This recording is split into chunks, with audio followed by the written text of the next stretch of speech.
Earth Angels! Kamusta? Welcome back to Pinay Angel Tarot. This reading is a love message for anyone, kahit ano man ang zodiac sign mo. General love reading. Tingnan natin ang energies connected sa'yo sa love life mo. Kamusta kayo guys? Comment present para lang kung nanonood kayo. Ready ko lang yung mga cards nyo. So tingnan natin anong update sa love life mo. Kung ano ang mga energies na paparating. Nakafocus to sa'yo, itong reading na ito. Although mamaya titingnan din natin kung anong nararamdaman ng taong connected sa'yo.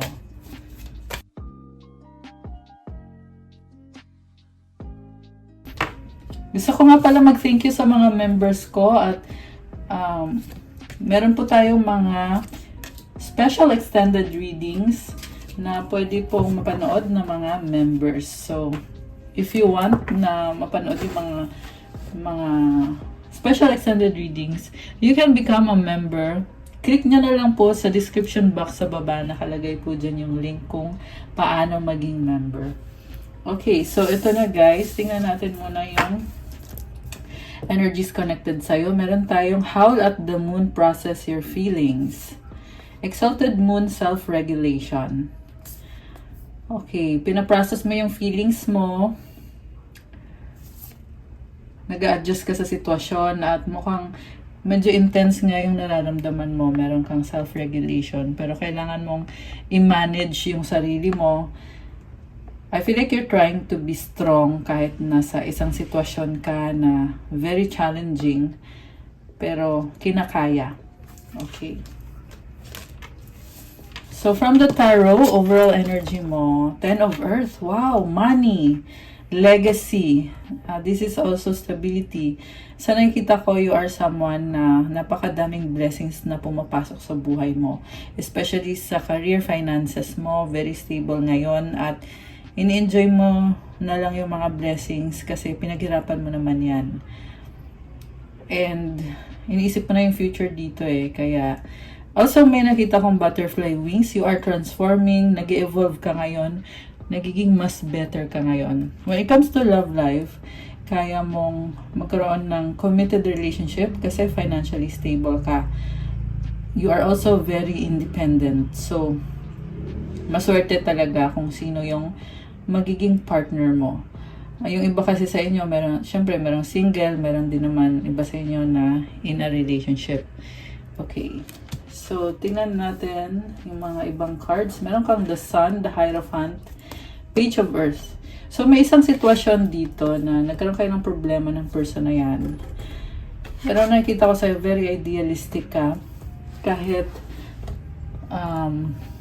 nahihirapan ka, pero mukhang binibigyan mo pa rin ng chance na magkaroon ng bagong simula ito. Posible, soulmate or twin flame mo siya, or di kaya malalim na tong connection na to kasi merong Hierophant dito. And very idealistic ka. Parang ikaw pa yung nagpapakumbaba dito. So, hindi mo iniisip kung sino ba yung may kasalanan, ano bang nangyari. Kasi ang mahalaga lang sa'yo ngayon dito is kung ano ba yung totoo, ano bang dapat gawin. Nakita ko sa'yo, hindi mo pinipilit yung sitwasyon. Nahayaan mo lang na mangyari kung ano mangyari. Kasi the sun is a new beginning. Yung sun kasi sisikat at sisikat yan kahit anong gawin mo, di ba? So, ganun yung vibe mo dito. And, Hierophant.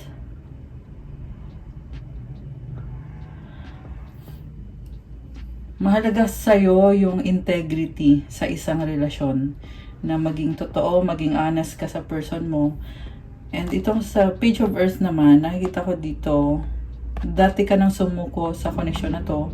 Pero ngayon, for some reason, may bago kang offer dito. Posible merong apology, merong magsusorry. Okay. Sa next cards mo, ito yung current energies mo. May 9 of Fire, 6 of Earth, and the Hangman. So may tao kang ka-deal na pinahirapan ka ng sobra nito at hindi binigay sa'yo kung ano yung sa tingin mo ay totoong deserve mo. Nare-realize mo yan ngayon. Mukhang matagal nang ginagawa sa'yo yan, pero ngayon mo lang nalaman or ngayon mo lang na-realize.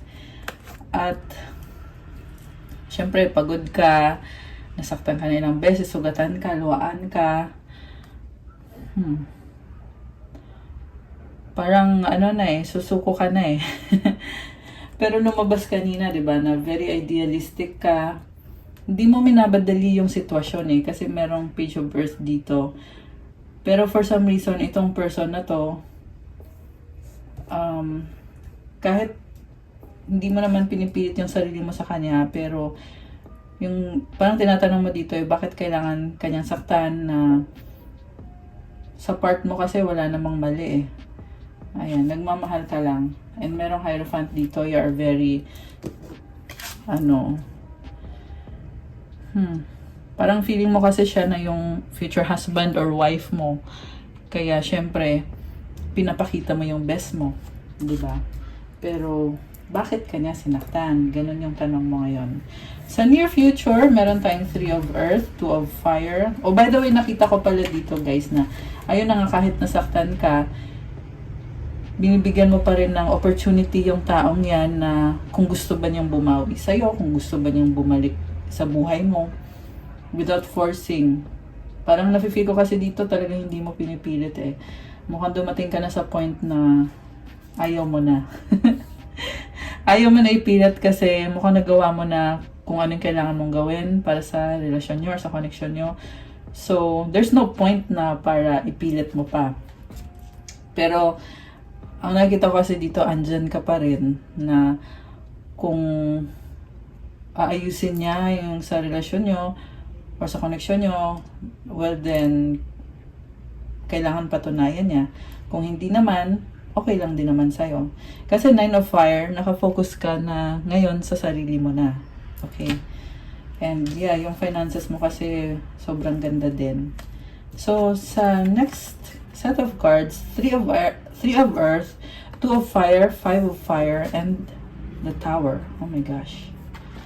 So, merong partnership dito na pinag-aaralan mo, you're trying to gain clarity at mukhang maraming taong involved dito or di kaya may conflict na involved. The Tower is about changes na kailangan mong mag-adjust, na sobra kang nahirapan, oo, pero sa nakita ko, haharapin mo tong pagbabagong to. Okay. Palaban ka, grabe. So, gusto kong malaman kung ano ngayon ang nafe-feel mo or yung nararamdaman mo sa taong to. Anong nararamdaman mo? Okay. So, Queen of Swords and the Queen of Cups. Ano naman ang nararamdaman ng person mo dito? Si person mo, anong nararamdaman ng person mo? Knight of Wands and the Knight of Cups. So, ikaw, di ka na niya maluloko. And, nag-mature ka dahil sa nangyari dito. Queen of Cups, kita mo buntis siya, oh.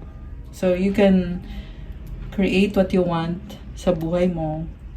Pwede kang kaya mo mag-enjoy eh, kahit wala itong person na to. Masaya ka, maraming suporta sa'yo, maraming nagmamahal. Enjoy mo lang yung life mo. Sabi nga kanina, process your feelings.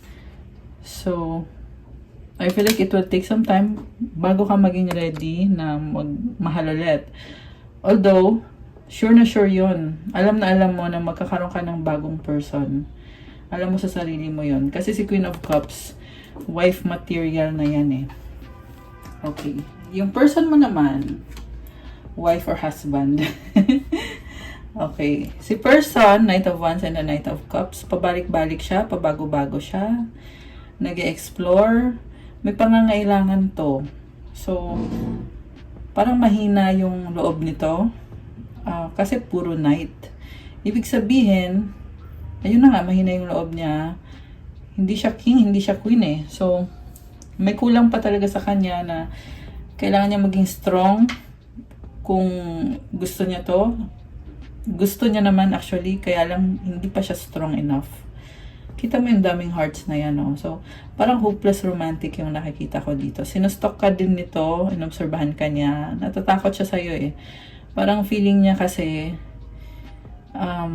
parang feeling niya talunan siya, guys. Feeling niya, Ayun, kita mo yung dragon, no? Tinatanan niya yung dragon eh. Napakalaki kumpara sa kanya na, ayun, hoping siya, pero hoping and waiting, stalking. May mga fears. Ang dami niyang fears. Kita mo may shark dito, oh. Okay. So, ikaw naman nag-gain ka ng maturity and ng clarity. So, anong pupuntahan ng connection na ito? Queen of Wands and the King of Swords. May nakita akong second chances and communication. Queen of Wands ulit. Nag-adjust kayo sa isa't isa. So, posible na bibigyan nyo ng chance to kasi flexible naman si Queen of Wands. Posible din guys na magkaroon ka ng bagong person kasi very charming itong Queen of Wands na to. Nagmamanifest at gusto mo ng happiness at committed na relationship. So, dalawa yung outcome dito. Posibleng mag-adjust ka sa kanya para magkaroon ng harmony or entertain mo yung bagong person. Okay. So, tingnan natin kung sino yung bagong person. Sino yung bagong person? Bagong person, si King of Wands, attracted sa'yo. May Queen of Wands din siya. Oh. Okay. King of Wands and the King of Pentacles. May pera, stable, very practical. Meron dito ang Earth sign, Capricorn, Taurus, Virgo, Fire sign, Aries, Sagittarius. This can be any sign. Yung bagong person mo, parang may sarili din siyang mundo pero palagi siya andyan. At gusto din niya na andyan ka lagi para sa kanya. May nakita ko ditong connection na sinusuportahan niyo isa't isa. This person will take action. King of Wands is a very passionate and fiery energy. And definitely strong yung attraction sa inyo. Ayan. So, yung sa unang person, ano ang pupuntahan kung mag-a-adjust ka sa kanya? Kasi isang possibility din yun eh. Okay. So, the Emperor and the Queen of Pentacles. So, ang pupuntahan ito, may isa dito na dominante at magiging long term naman to guys. Sa totoo lang, yan yung nakikita ko dito. Kasi dito si Queen of Pentacles. So, very stable. At the same time, parang masculine energy kasi si Emperor eh. So, this is someone na paglalaban niya yung connection nyo. So, posible na matatauhan din siya at lalakas din ang loob niya. Kasi kanina ang hina ng mga cards niya. Ngayon, nag-Emperor na siya dito. So, makikipagkompetensya to sa new person. Ayan. So, lalamangan niya. Ganon yung nakita ko eh. Baka seloso tong original person mo. Kaya ganon. Siguro, na-realize niya kung kailan ka nagkaroon ng bago. Na-realize niya na gusto ka niya. Mahal ka niya. Tingnan nga natin. Ayan, Queen of Wands. Nag-adjust din pala siya eh. Kung kailan parang ikaw nag-move on na. Nakikita ko ngayon tong person na to na gusto niya palagi ka andyan. And at the same time, gusto niya makuha yung loob mo. Nag-care din naman sa'yo to. Okay. Nag-care siya sa'yo, sobra seloso nga. Seloso to. Masyadong seryoso sa buhay. King of Pentacles. Nakafocus sa kaperahan niya. So, feeling ko doon siya nagkulang sa'yo eh. Kasi focus sa finances. May nakita din ako dito. May iba siyang ka-deal na person. Kaya, hindi buo yung attention niya sa'yo. Parang inuna niya yung pera, inuna niya yung other person na take for granted ka nitong taong to.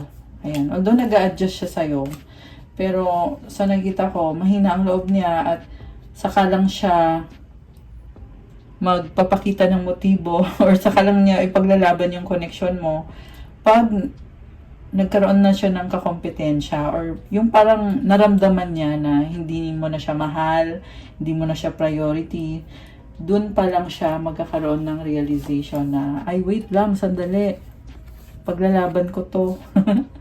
Biglang ganun eh, okay. So, pero ikaw naman, sa totoo lang wala kang kailangan gawin dito kasi mukhang very clear ka naman sa mga intensyon mo sa taong yan nung nagsisimula pa lang kayo hanggang ngayon. And ang nakita ko sa'yo is gusto mo lang talaga ma-overcome yung nangyaring breakup dito or pagbabago.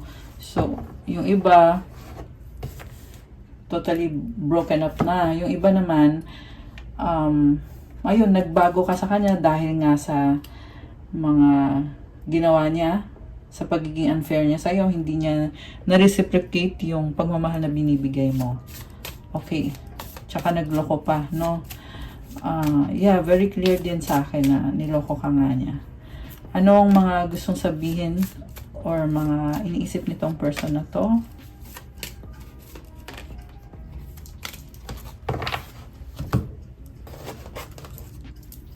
Anong mga energies ang connected sa'yo at sa person mo?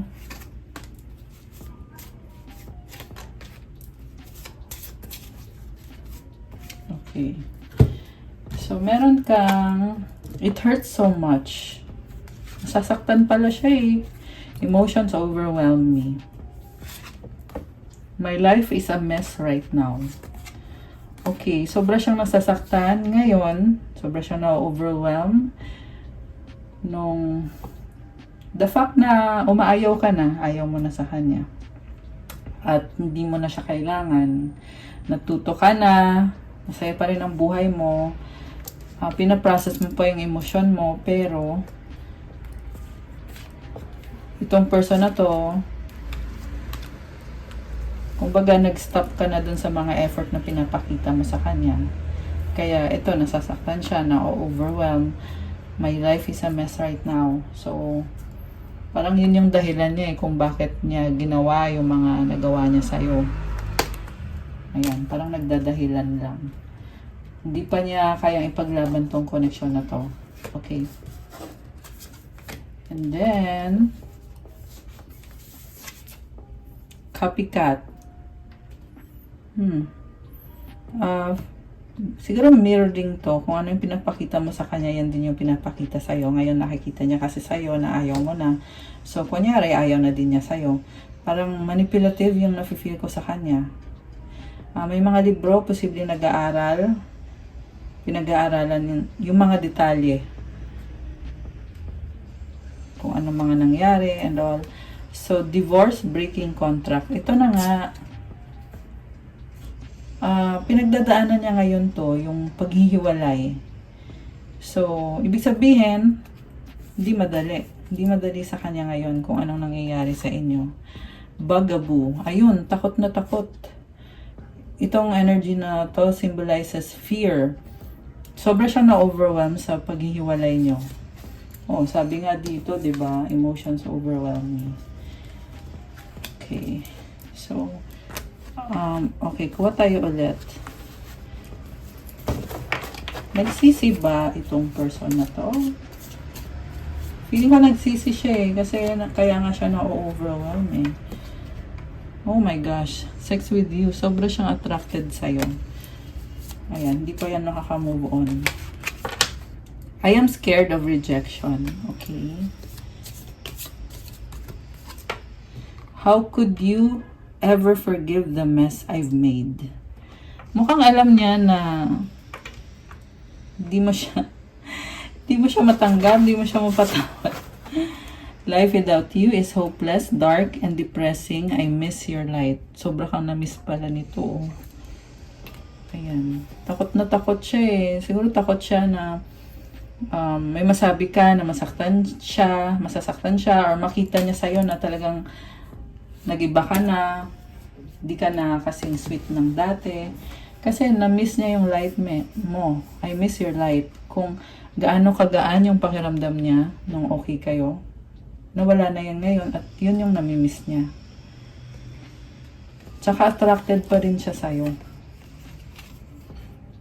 Alam niya na hindi pwedeng patawarin yung ginawa niya sa'yo. Kasi kung sa kanya nangyari yun, ganon din ang mararamdaman niya. Kaya alam niya yun.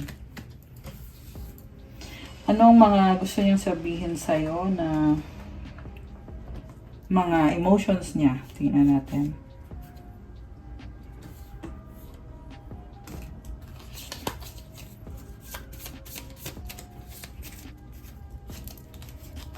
One, two, three, four. Okay.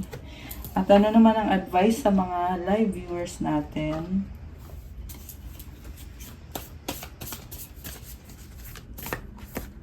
Okay. So, gusto niyang sabihin sa'yo na you're mine forever and ever. My gosh. Hirap makamove on to. We've been together for lifetimes. Ayan, soulmate or twin flame mo siya. At alam niya yon. Kaya din, ngayon biglang binibigay niya sa'yo yung sarili niya. Forever and ever pa. I need you to help me. So, stuck up talaga siya sa buhay niya kasi pakiramdam niya ikaw lang yung nakakatulong sa kanya, nakakahil sa kanya. I want you. Ayun, still attracted siya sa'yo. Advice sa mga viewers natin, creative blocks. If you are an artist of any kind, you can offer all work to the divine, making it God's alone. I offer this for the highest good to benefit the planet. Release me from any blocks and restrictions. May this serve all who need. Merong nagbablock sa'yo na energy. Pagdasal mo yan, natanggalin ni God yan para maging smooth yung daloy ng energies mo, yung pagmamanifest mo, at i-offer mo daw yung work mo kay God. Pareho yan sa literal na trabaho mo at ganun din naman sa love life mo. I-offer mo daw yun kay God na kung ano yung ginagawa mo para sa ibang tao ay makakatulong ka. At makakabuti din yan sa mga tao sa paligid mo. At ayun, idasal mo na tanggalin yung mga blocks na yan. At pagdasal mo na makatulong ka sa mga nangangailangan. Ayan, mukhang meron kang higher purpose. So, ipag-pray mo yan. Okay, guys! That's what I have for you sa ating love message for today. Thank you for watching. I-like nyo na itong video na to. Comment kung nag-resonate ba, kung nagustuhan nyo ba, or kung ilang percent nag-resonate, kung 100%, 80%, 50%, or kahit 10% i-comment nyo, guys. Subscribe and hit the notification bell. Sa mga nagtatanong about private reading, may bayad po yun kasi ikaw mismo ang i-reading ko. Tingnan nyo na lang po sa description box. Message nyo ko sa Viber or sa WhatsApp para mas mabilis. You can check out my Instagram if you want to start your crystals journey. Meron po tayong mga crystals na makatulong sa mga manifestation mo at sa pag-heal mo, pangtanggal ng blockages at ng pang-clear ng energy mo. Lahat ng crystals ay blessed with special prayers and mantras with specific intentions para sa'yo. Meron pang-attract ng love, pang-attract ng money, anti-stress, wealth, prosperity, abundance, self-confidence, focus, motivation sa trabaho nyo. At marami pang iba, guys. So, tingnan nyo na lang sa Instagram ko at i-message nyo na lang ako. Thank you, Earth Angels! Have a good evening, everyone! God bless and stay safe. I'll see you again soon. Love you guys. Bye!